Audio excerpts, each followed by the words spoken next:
Benvenuti a Cudis, il piacere della scoperta. Cudis è per la prima volta la parola allafannato. Non lo sappiamo, ma sappiamo che in Italia questo termine viene tradotto con la parola affamato. Ma mentre un affamato mangia 2 panini con panelle, l'allafannato, dopo 2 panini con panelle, beve una birra e dice: me lo fai uno con la milza che me levo il sapore della frittura. Una molazza, un potete che web. Allafannato, Che vuol dire allafannato? Lo abbiamo chiesto in giro. È il classico siciliano che ha sempre fame, non si capisce perché. È allafannato perché un potete che web. E quando non avevo potetto si allafanna. Come si direbbe in inglese la parola allafannato? Forse è spugiate, forse è panzolix. Allafanning. Un po', ecco. Quello che sappiamo è che questa parola inizia con la stessa vocale di un'altra parola inglese che si lega benissimo a gratis. Infatti basta andare ad un banchetto per vedere come anche il più nobile tra i notai di fronte a un buffet, e sapendo che è a gratis diventa allafannato. Già quando va a fare il buffet ci vanno come allafannate. Perché è gratis ti cala meglio. Se tu paghi ci pensi se me la vuoti. Minchia lo pavo, minchia ma pavo ci mantiene. Ti fai compressi. Invece quando ti offro io, minchia lo sai come te cala. Ci piglia lo namo. Esistono ben 2 livelli di allafannato, ma noi ve ne diciamo soltanto 4.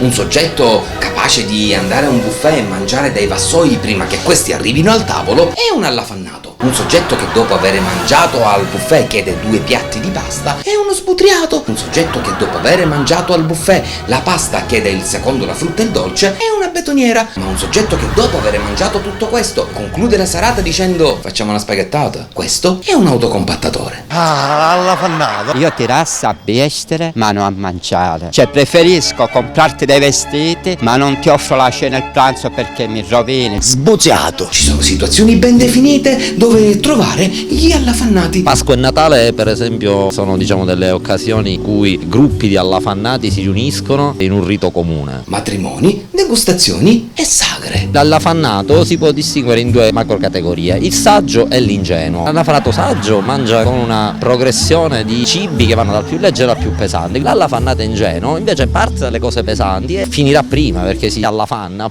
Le sagre di paese a titolo gratuito sono poi luoghi dove si verificano scene assurde. Si racconta infatti che durante una sagra dell'arancina un gruppo di allafannati avesse preso a morsi un soggetto simpaticamente tondo chiamato Arancina coi piedi, e interrogati sul perché lo avessero fatto, gli allafannati hanno risposto perché era gratis. Allafannato. Da bambino ho fatto la prima comunione. Io ci facevo fotografo ancora manca ex di stata la camera che è mangiata. La fazzura che man qua. Ci diceva ma fazzura a bikes, ma se devo io mangiare. Mi andava a fare il sito perché lui mi inquadrava a tipo e mangiare. Quindi Cudis per la prima volta la parola allafannato. Non lo sappiamo perché essendo un allafannato parlava con la bocca piena e non si è capito bene il suo nome. Buonanotte e alla prossima puntata di Cudis, il piacere della scoperta. E la mia casa è Piazza Grande.